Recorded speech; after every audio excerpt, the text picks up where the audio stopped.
क्या आपको लगता है कि आपके विचार सिर्फ आपके दिमाग तक सीमित है? नहीं, आपका हर विचार तरंग बनकर पूरी दुनिया में फैलता है। जैसे ही कोई निरर्थक विचार दिखाई दे, उसी क्षण उसे काट दो। एक सन्यासी ने कहा, यह 2-3 साल पहले शुरू हुआ, एक बहुत गहरे अनुभव के बाद मुझे ऐसा महसूस होने लगा कि मेरे सारे विचार मेरे आसपास के लोग सुन सकते हैं। और यह केवल मेरा एहसास नहीं है। कई बार ऐसा होता है कि मैं कुछ सोचता हूं और लोग उसी विषय पर बात करने लगते हैं या तुरंत वैसी प्रतिक्रिया देने लगते हैं। कभी मैं अपने विचारों को दबाता हूं, कभी खुद से कहता हूं ठीक है, इसे सह लेते हैं, लेकिन कभी कभी यह मुझे क्रोधित कर देता है।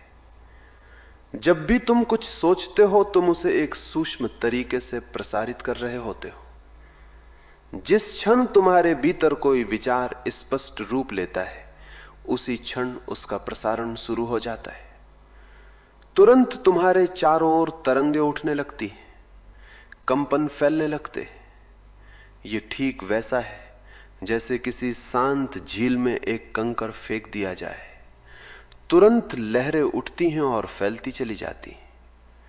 कंकड़ तो बहुत पहले तल में जाकर बैठ चुका होता है, लेकिन लहरें चलती रहती हैं। असलियत भी यही है, इसमें कुछ असामान्य नहीं है। तुम बस इसके प्रति जागरूक हो गए हो, इसलिए कठिनाई महसूस हो रही है। हर व्यक्ति यही कर रहा है।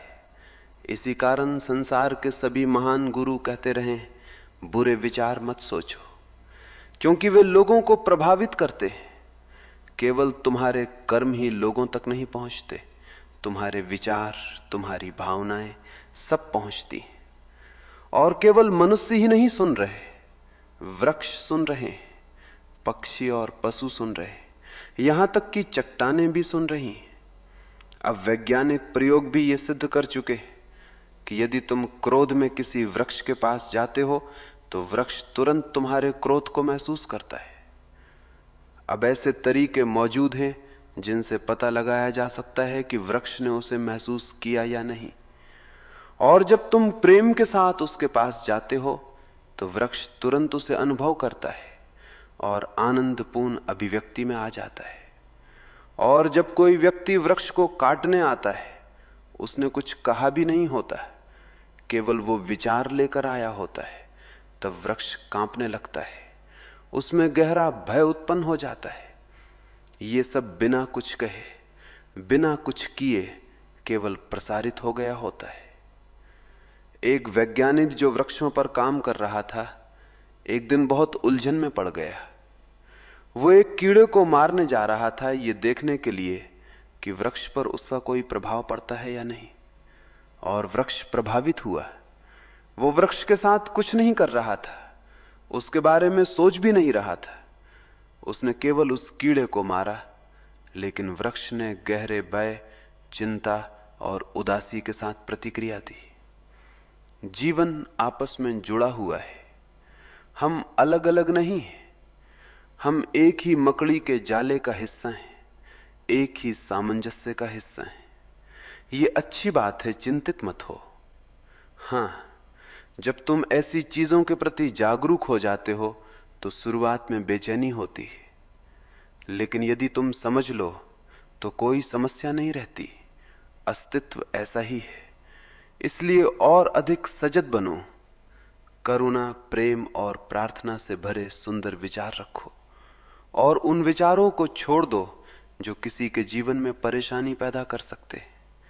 ये एक अच्छी स्थिति है, एक सुंदर चुनौती है। ये तुम्हारे पूरे अस्तित्व को रूपांतरित कर सकती है। ये समस्या नहीं, एक अवसर है, ईश्वर द्वारा दिया गया अवसर। इसका उपयोग करो और बस देखते रहो। जैसे ही कोई निरर्थक विचार दिखाई दे, उसी क्षण उसे काट दो। उससे अपनी पहचान मत बनाओ। धीरे धीरे तुम ये करने में सक्षम हो जाओगे। कुरूप विचारों के स्थान पर सुंदर बातों के बारे में सोचो। कोई अजनबी तुम्हारे पास से गुजरता है, क्यों न तुम अपने विचारों में उसे एक मौन आलिंगन दो। क्यों न भीतर ही भीतर कहो, मैं तुमसे प्रेम करता हूं, और तुम देखोगे कि वो व्यक्ति तुम्हारी ओर देखेगा जैसे कुछ हुआ हो। तुम ये कर सकते हो। मैं देख सकता हूं कि तुम्हारे पास ये क्षमता है और बहुत विकसित रूप में है। इसका उपयोग अपने चारों ओर सुंदर तरंगे बनाने के लिए करो। इसी तरह एक व्यक्ति अपने कमरे में बैठे बैठे पूरी दुनिया को बदल सकता है, बिना कमरे से बाहर जाए। केवल अपने कमरे में बैठकर वो आनंद, प्रेम और परम सुख की इतनी जीवंत तरंगे पैदा कर सकता है कि लोग शायद उसके बारे में कभी ना जाने, लेकिन फिर भी उनसे प्रभावित होंगे।